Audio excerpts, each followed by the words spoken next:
Hello mga ka-babes ko, sasamahan ninyo ako at ni tatay na para kawalan yung mga kambing kasi simula nung mga binili namin yung mga yan is nasa kulungan na at hindi namin sila pinapakawalan dahil panahon ng tag-ulan at syempre madalas ang pag-ulan kahit tapos na ang nup-nup. So kailangan silang pakawalan para masikatan din sila ng araw at mas more energetic sila. So ayan, bali 5 sila, ay 6 pala, o di ba? Bali 6 yung mga kambing na nabili namin dahil sa pagsisikap at pagtsatsaga natin kaya nakabili natin tayo.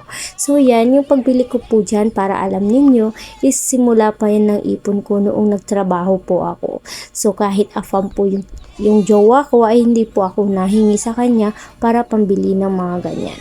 So pinaghirapan ko pong inipon yan simula nagkatrabaho ako at last, and then winidraw ko para magsimula ng kambing.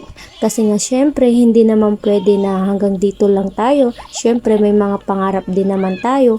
Bakit hindi na lang natin siya i-push? So dahil sa tulong nila tatay, ni kuya, so at sa pamangking ko na talagang masipag silang kumuha ng mga damo is very appreciated kasi very supportive din naman sila.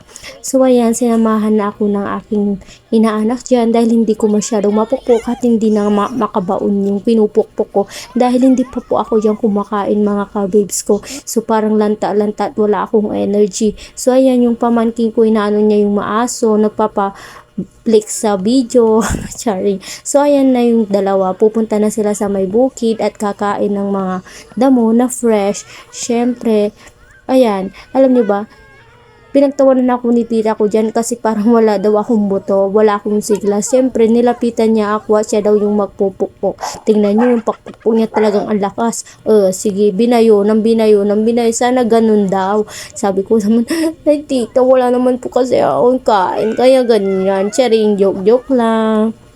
Pero ano ba guys, kapag umuwi po ako, ay lagi ko pong chine-check yung mga kambing kung okay na ba, kung kumain na ba sila. So one time nung nagkasakit yung isa is talagang hindi mapigilan at is part to having like may isang mawawalan. So masakit din sa akin na nawalan ng isang kambing, pero is part of the naman yun. So okay lang kasi mapaparami din naman yung kambing kasi yung dalawa ata yung nagkasta o tatlo.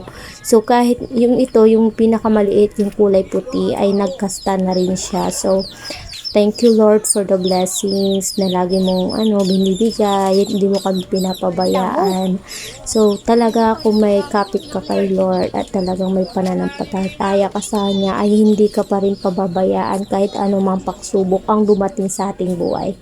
So ayan, pinapakain na natin yung mga kambing, damo, galing sa bukid, pinalot ng aking pamangkin. Syempre, yes po, totoo nga po na siya po yung kumukuha ng damo every morning.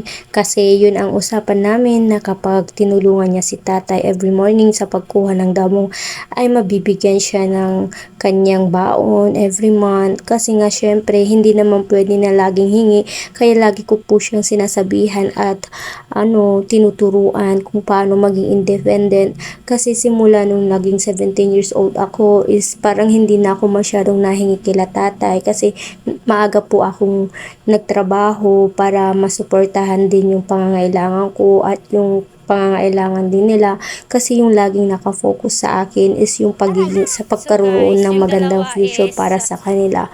At sa ngayon nga, na-bless tayo ni Lord. So, I'm very thankful that. So, hanggang dito na lang. Thank you for watching. Just don't forget to follow me and like and share our videos. Thank you. Bye-bye!